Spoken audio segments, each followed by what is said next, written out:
This is Nitesh Kumar from ज्ञान मंत्रा। हमारा आज का टॉपिक एडवर्ब है। एडवर्ब का हिंदी मीनिंग क्रिया विशेषण होता है। हम लोग एडवर्ब को हिंदी में क्रिया विशेषण भी कहते हैं। चलिए एडवर्ब किसे कहते हैं इसे डेफिनेशन की सहायता से समझते हैं। हमारा डेफिनेशन कहता है an adverb is a word which describes or modifies the verb, adjective, other adverb, preposition or the whole sentence. That means adverb वे शब्द हैं जो verb को, adjective को, दूसरे adverb को, preposition को या एक पूरे sentence को modify करता है, इसकी विशेषता बतलाता है, उसे एडवर्ब कहते हैं। दैट मीन्स स्पष्ट है कि एडवर्ब वर्ब को, एडजेक्टिव को, दूसरे एडवर्ब को, प्रीपोजिशन को या एक पूरे सेंटेंस को डिस्क्राइब करता है, उसे मॉडिफाई करता है, उसकी विशेषता को बढ़ाता है। दूसरे शब्द में हम यह भी कह सकते हैं कि एडवर्ब नाउन, प्रोनाउन तथा इंटरजेक्शन को छोड़कर पार्ट्स ऑफ स्पीच के दूसरे सभी भागों को मॉडिफाई करने का काम करता है, डिस्क्राइब करने का काम करता है। दैट मीन्स नाउन, प्रोनाउन तथा इंटरजेक्शन को छोड़कर एडवर्ब सभी अदर पार्ट्स ऑफ स्पीच की विशेषता बतलाता है। तो चलिए अब एग्जाम्पल की सहायता से समझते हैं कि किस प्रकार एडवर्ब वर्ब को मॉडिफाई करता है, किस प्रकार एडवर्ब वर्ब की विशेषता बतलाता है। हमारा एग्जाम्पल कह रहा है राम रन्स स्लोली। इस सेंटेंस में राम जो कि एक नाउन है यहां सब्जेक्ट के रूप में प्रयोग किया गया है। रन्स जो कि एक वर्ब है तथा स्लोली एक एडवर्ब है जो कि रन्स वर्ब की विशेषता को बतला रहा है, उसे मॉडिफाई करने का काम कर रहा है। राम रन्स स्लोली, राम धीमे दौड़ता है। तो राम किस प्रकार दौड़ता है, यहां दौड़ता है तो किस प्रकार दौड़ता है, यह स्लोली राम को मॉडिफाई नहीं कर रहा है, यह राम को इंडिकेट करने का काम नहीं कर रहा है, यह रन्स को इंडिकेट कर रहा है कि दौड़ता है तो किस प्रकार दौड़ता है, तो स्लोली दौड़ता है। दैट मीन्स स्लोली यहां एक एडवर्ब है जो रन्स वर्ब को मॉडिफाई कर रहा है। तो चलिए अगले एग्जांपल की ओर चलते हैं। हमारा अगला एग्जांपल है सी स्पीक्स क्लियरली। वह साफ साफ बोलती है।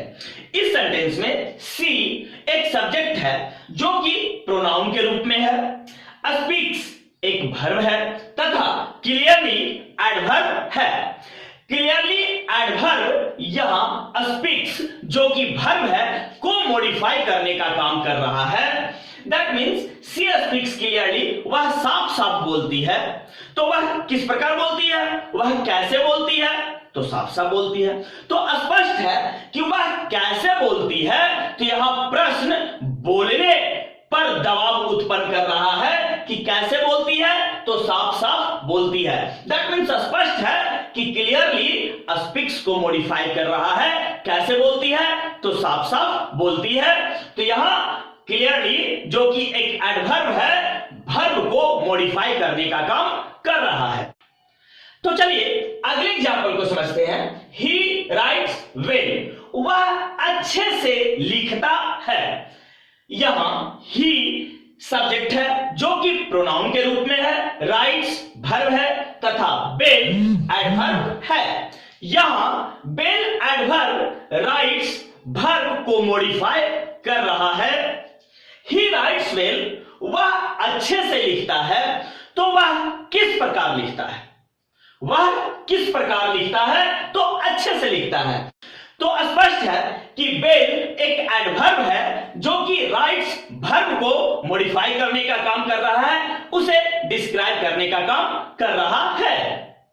तो चलिए अब एग्जाम्पल की सहायता से यह समझने का प्रयास करते हैं कि किस प्रकार एक एडवर्ब एडजेक्टिव के पहले आकर उसे मॉडिफाई करता है, उसके बारे में विशेष बतलाता है। हमारा पहला एग्जाम्पल है that Christmas song is very beautiful.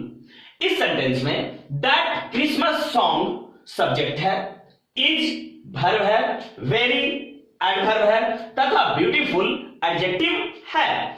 इसमें वेरी एडवर्ब ब्यूटीफुल एडजेक्टिव के पहले आकर उसे मॉडिफाई कर रहा है। वह क्रिसमस सॉन्ग अधिक सुंदर है। सुंदर तो है लेकिन अधिक सुंदर है। दैट मीन्स वेरी ब्यूटीफुल के पहले आकर उसकी सुंदरता को और बढ़ा दिया। इस प्रकार यहां वेरी एडवर्ब एक एडजेक्टिव मॉडिफायर है, एडजेक्टिव के पहले आकर उसके गुणों को और इनहेंस कर रहा है, उसे मॉडिफाई करने का काम कर रहा है। चलिए अब दूसरे एग्जांपल को समझते हैं। You are very intelligent. इस सेंटेंस में यू एक सब्जेक्ट है जो कि प्रोनाउन के रूप में आया है, और वर्ब है, वेरी एडवर्ब है तथा इंटेलिजेंट एडजेक्टिव है। इस सेंटेंस में इंटेलिजेंट के पहले वेरी जो कि एक एडवर्ब है आकर उसे मॉडिफाई करने का काम कर रहा है। यू आर इंटेलिजेंट, तुम तेज हो, लेकिन यू आर वेरी इंटेलिजेंट, तुम अधिक तेज हो। तेज तो है लेकिन वेरी उसके पहले आकर उसके इंटेलिजेंट को और इंक्रीज कर रहा है। वेरी इंटेलिजेंट, अधिक तेज हो।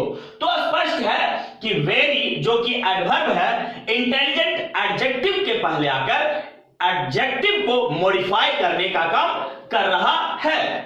चलिए उसी प्रकार तीसरे एग्जांपल को समझते हैं। ही इज टू लेजी, वह अधिक सुस्त है। यहां ही सब्जेक्ट है, इज वर्ब है, टू एडवर्ब है तथा लेजी एडजेक्टिव है। इस सेंटेंस में टू जो कि एडवर्ब है, लेजी जो कि एडजेक्टिव है के पहले आकर उसे मॉडिफाई करने का काम कर रहा है। ही इज लेजी, वह सुस्त है, लेकिन ही इज टू लेजी, वह अधिक सुस्त है। दैट मीन्स स्पष्ट है कि टू लेजी के पहले आकर लेजी को मॉडिफाई करने का काम कर रहा है। वह सुस्त तो है लेकिन अधिक सुस्त है।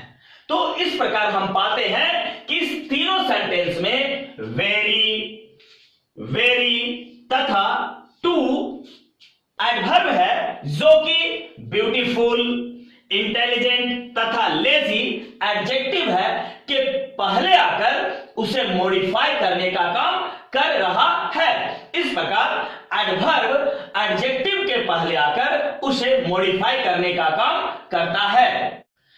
तो चलिए अब एग्जाम्पल की सहायता से समझने का प्रयास करते हैं कि किस प्रकार एक एडवर्ब दूसरे एडवर्ब को मॉडिफाई करता है।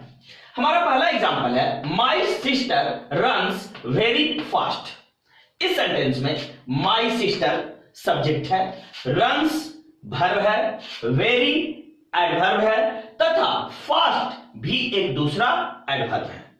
इस सेंटेंस में वेरी एडवर्ब दूसरे एडवर्ब फास्ट के पहले आकर उसे मॉडिफाई करने का काम कर रहा है। My sister runs very fast, मेरी सिस्टर अधिक तेज दौड़ती है। मेरी सिस्टर तेज तो दौड़ती है लेकिन अधिक तेज दौड़ती है। मतलब सिस्टर तेज दौड़ रही है तो फास्ट के पहले वेरी आकर उस फास्ट के गुणों को और बढ़ा दे रहा है। तेज तो है लेकिन अधिक तेज है। कितना तेज है? तो अधिक तेज है। तो यहां वेरी एक एडवर्ब हुआ जो दूसरे एडवर्ब फास्ट के पहले आकर उसे मॉडिफाई कर रहा है। चलिए इसे दूसरे एग्जांपल से समझते हैं। The race finished too quickly. इस सेंटेंस में द रेस सब्जेक्ट है, फिनिश्ड वर्ब है, टू एडवर्ब है तथा क्विकली भी एक एडवर्ब है। इस सेंटेंस में क्विकली जो कि एक एडवर्ब है उसके पहले टू जो कि एक दूसरा एडवर्ब है पहले आकर क्विकली के पहले आकर उसे मॉडिफाई करने का काम कर रहा है। The race finished too quickly, race अधिक जल्द समाप्त हो गया। दैट मीन्स रेस जल्द तो समाप्त हो गया, लेकिन कितना जल्द समाप्त हो गया? तो अधिक जल्द समाप्त हो गया, अधिक जल्दी में समाप्त हो गया। दैट मीन्स ये टू क्विकली को आकर उसे और मॉडिफाई करने का काम कर रहा है। दैट मीन्स इस सेंटेंस में टू जो कि एक एडवर्ब है, दूसरे एडवर्ब क्विकली के पहले आकर उसे मॉडिफाई कर रहा है। चलिए आगे एग्जांपल को देखते हैं। Robin was working very carefully. इस सेंटेंस में रॉबिन एक सब्जेक्ट है, वाज हेल्पिंग वर्ब है, वर्किंग मेन वर्ब है, वेरी एडवर्ब है, जबकि केयरफुली भी एक एडवर्ब है।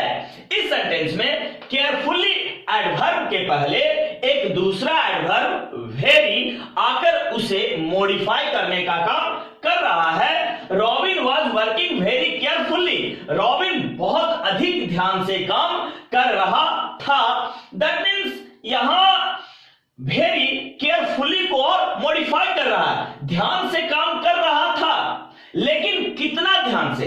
तो बहुत अधिक ध्यान से। दैट मीन्स केयरफुली को स्पष्ट है कि वेरी मॉडिफाई कर रहा है। दैट मीन्स इस सेंटेंस में एक एडवर्ब दूसरे एडवर्ब को मॉडिफाई करने का काम कर रहा है।